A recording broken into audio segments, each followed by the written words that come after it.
this is another comparison video, a weirder one, because I've never been like a huge Brawn fan. I don't dislike him. I am a fan of the character. I like the character a lot, honestly. But I'm not like... I never set out to collect Brawn, but it just so happened that I was looking at my collection. I have a lot of Brawns. So I thought, let's just review them and go through a lot of stages of Transformers history. First off, yeah, I know this isn't Brawn. This is a recolor of a character that was colored to look like and act like Brawn. But, you know, since it was like the Unicron trilogy was weird anyway, it's the closest Brawn they had. Or it's the closest they had to Brawn. The guy this mold comes from, the original version of this. Anyway, let's start from the beginning and let's start on the vehicles. They are all pretty much without fail, aside from the Cybertronian mode, some sort of four-wheeled vehicle. Shocker, I know. But they're either some sort of Jeep or truck or off-road vehicle. Mostly Jeep. This is more of a truck. But, I mean, it looks close enough to a Jeep, I guess, if you want to call it that. And they all have something on top of them. That Brawn has that gun. This guy has a gun and the tire. This guy's a tire. This guy has a spare tire. This guy has a gun. They all have something on top. Again, that's not a big surprise. You can, other law figures, you can plug something on top of the accessory. But it adds to, you know, the similarities. Just something as simple as they all have, again, as exception for the Cybertronian one, a set of above the windshield headlights. They're all off-road vehicles. All have big, chunky tires, you know. So it's really pretty cool, honestly. Now, as for the Cybertronian Studio Series Brawn, he looks horrible, I know, but that was intentional. I have all of my Studio Series, like Bumblebee movie figures, I've all weathered them. It doesn't really show up on the camera the best. Well, sometimes it does. I've given them some weathering. I think it came out really nice. Especially on Brawn, I try to get a lot of brown up top. Because the way I see it, it's a mining vehicle. And this is the drill up front, of course. And this back part is just where you put the rubbish and the refuse stuff where it goes. So he can either dump it or something to come up and scoop it out. But regardless, I wish, honestly, that Studio Series Brawn could have had like some just little dot or port to just take this drill and put it on this one. But Studio Series 86 is, you know, supposed to be based on the movie. He didn't use the drill in the movie, so let's start with the original Brawn, though. He's just a little guy. He's tiny. So, transformation is very simple. Yeah, he's chipped, missing a bit there. I got this guy from the thrift store. You split the legs as much as they can, and they flip down. Split the sides.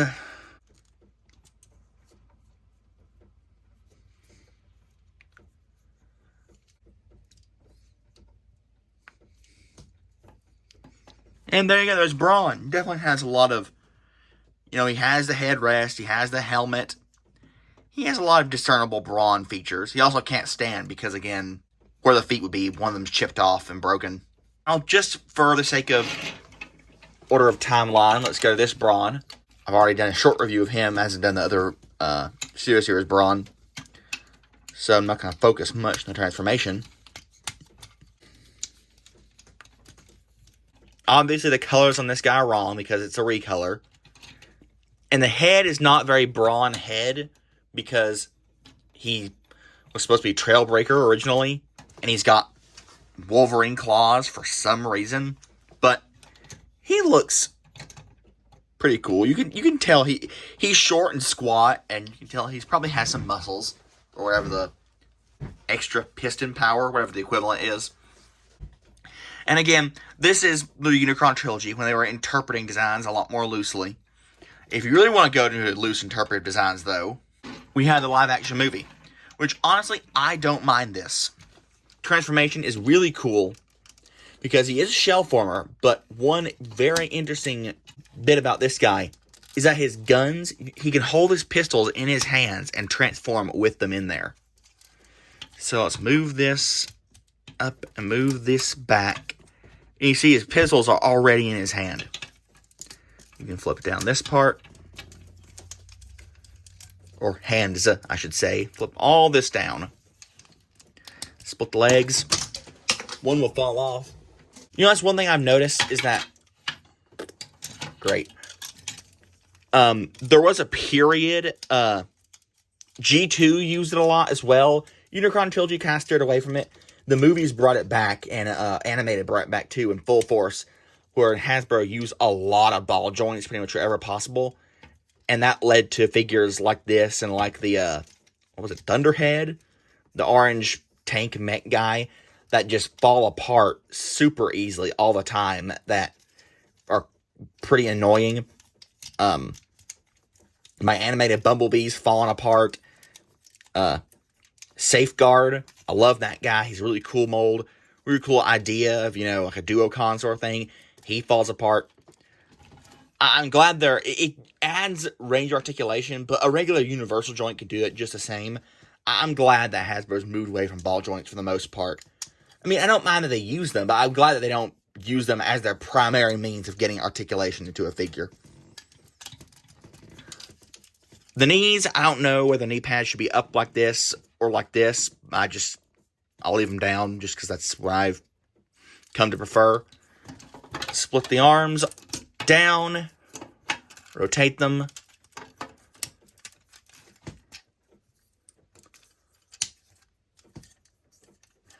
Bring the gun up over either shoulder. And then these things, you can flip them all the way back if you want to. But I think you're supposed to leave them out for transformation. And if you leave them back, it kind of gets in the way with articulation. But he gets in the way of himself a lot with articulation and transformation. He's definitely squat. The way he has like big pads on his thighs, it makes him look like he's wearing like riding breeches. But Brawn was always, you know, squat and tough, and honestly, he is the bot itself is kind of spindly around the torso section. For some reason, he doesn't want to stand up perfectly straight for me. But from most angles, he looks a lot more bulkier than he is because you don't see air behind him. You see the giant wings backpack. So you fold him away, then you can see he's a lot skinnier. But he's got the Brawn colors. He does a really cool thing, the transformation, how all of his colors are hidden inside the vehicle mode. So when he transforms, you get all the nice OG green and the tinted gold. So he has the Brawn colors. He has kind of a Brawn stature.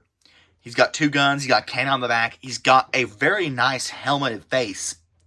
And this, honestly, I would put it in the same camp with the Sea Spray, Shockwave, Optimus Prime as Bayverse figures and characters that I consider good, as good interpretations of G1 characters brought into live action. I think if you showed a Transformers fan this guy, it might take him a few guesses, but he would probably be able to understand that this is Brawn. And you can tell he has a lot of Brawn, a lot of cues and interpretation lifted from G1 Brawn, as opposed to with a lot of figures or characters, it's just as basic as Ratchet's a medic, so he transforms to an ambulance, but it looks nothing like G1 Ratchet. He's a nice figure otherwise. He has pretty good articulation. Again, posing is just a bit limited. Not limited. He has all the articulation you want. He can pose, but posing is just fiddly because of all the panels on him that can flip around. They have to orient right into place, and because of ball joints, they get loose. They don't want to stay in one place, and they just can pop off. I actually put these in the wrong order. Now let's go to Studio Series Brawn. Bumblebee, which is like my take for a really awesome movie Brawn. You start by folding the legs out, fold them down, flip this around, flip this around, flip that around, and flip all this around. Take the arms, they're pegged in kind of at the back. Get them backing around. Backing around. Push up the head. Then fold in these wheels. And all of this just collapses up. And it looks like one unit. The molds line up, like the lines. And it looks like if you show this to somebody, they wouldn't be able to guess it transforms. And he comes with his giant gun, which also has a port where you can put the drill onto it and make it look an even bigger gun. And what I found out to do, rotate the fist, put that there. That no, it looks like it's holding he's holding his gun, so he can do that.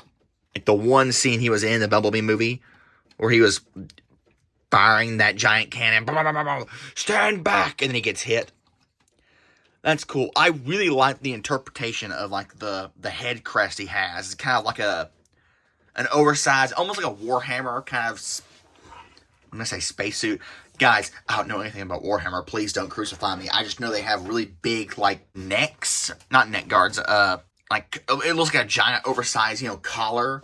Like of a shirt or a dress shirt. I think it looks cool. And the designs look cool. I don't hate Warhammer. Please.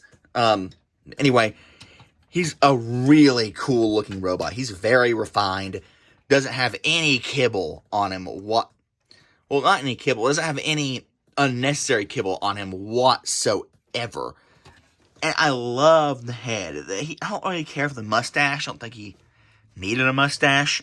But I like the interpretation of the head as, again, a very Warhammer-esque giant domed helmet. I think it looks awesome. I think it's super cool. And again, if I may say so, I really like the way the weathering came out. You really can't tell in the camera, but he looks a lot better in person. It makes a lot of the panels pop a lot better. And if you see pictures and videos of the stock release of this guy, a lot of his colors pop a lot more. The weathering, I've made it to dull them a bit. And there you go. Let me stop gushing about myself. Now the latest Brawn, SS-86, where we are now. Take off the gun, and the tire can come off for some reason. You can hold it if you want. I guess you can can't even put it on the gun. I don't know what purpose the tire serves, but put that up. All this. Oh, and of course, he can do the very tall-legged Brawn by mistransforming a bit, but you know that. Everybody knows that. They shut that off when they released this guy. That kind of sounded rude. No, and I know everybody doesn't know that, but everybody who cares enough to know that is probably obsessive enough to have watched the original, the release, and they know that it can do that.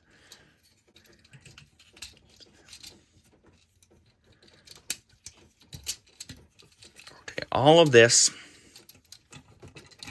and he honestly looks amazing. He has a bit of a backpack. I wish it folded up like a bit more flush and like kind of clicked in place. It doesn't wobble.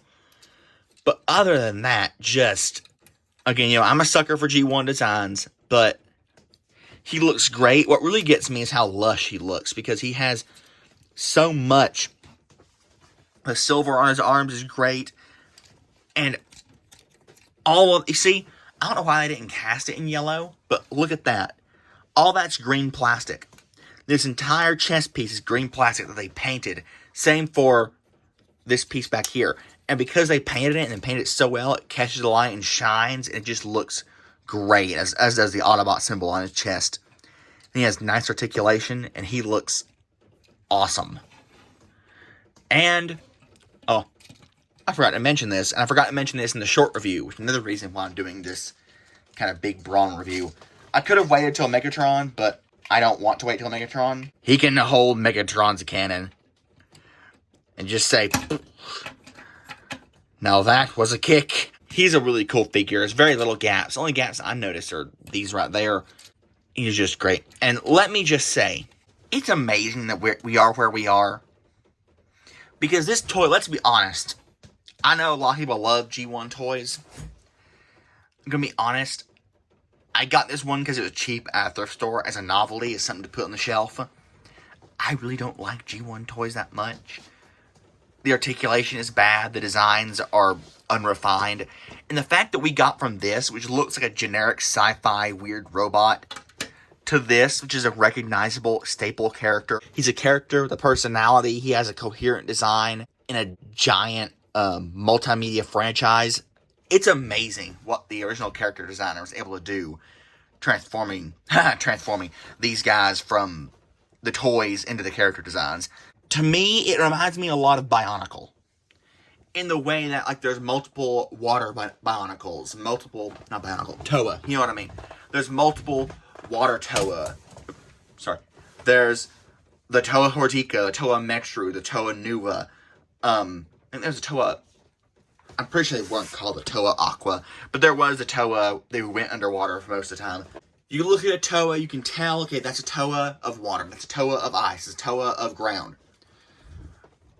When you look at all these, you can tell they have they can tell they're part of the same family, the same design, but they're just, again, this guy, you can tell a lot better in his original colors, but you can tell that they're supposed to be the same character, or at least interpretations of the same character from different universes.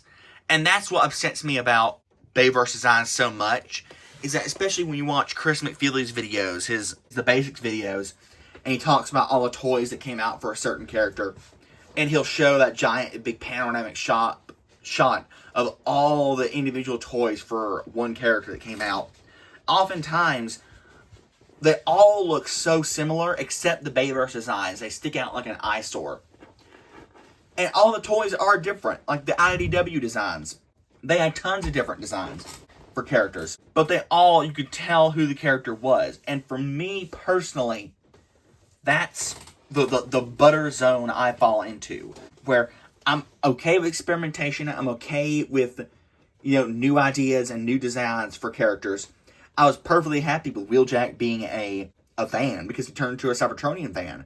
I just wasn't happy with the Pablo face. I like new interpretations, but I just don't want to stray so far that a casual fan might not know who this character is supposed to be, because that's just bad for brand cohesion. That's why Transformers came up with the evergreen designs, and then with Rise of the Beast just completely abandoned the evergreen designs. There are some hitters, don't get me wrong, like Scourge. I would have loved to have a G1 Scourge in Rise of the Beast, but I can't deny that the Rise of the Beast Scourge was really cool. I liked him. I consider him just like a separate character entirely from G1 Scourge. I think Brawn is one of the characters that throughout all the brand's history, even Bayverse, they kept that overall aesthetic and the overall interpretation design that lets everybody know, okay, this is the same character, this is Brawn. And I applaud that, saying I don't mind changes, but I just want it to be a bit easier to understand, if that makes sense. I want a nice middle ground. This is the internet. This is 2024. Middle grounds don't exist. You're either one way or the other. So this is probably going to be lost to the wind. And no one's going to like what I have to say, probably, because people on one side are going to be against me, people on the other side are going to be against me. But whatever, I've thrown my 2 cents out there. So there you go.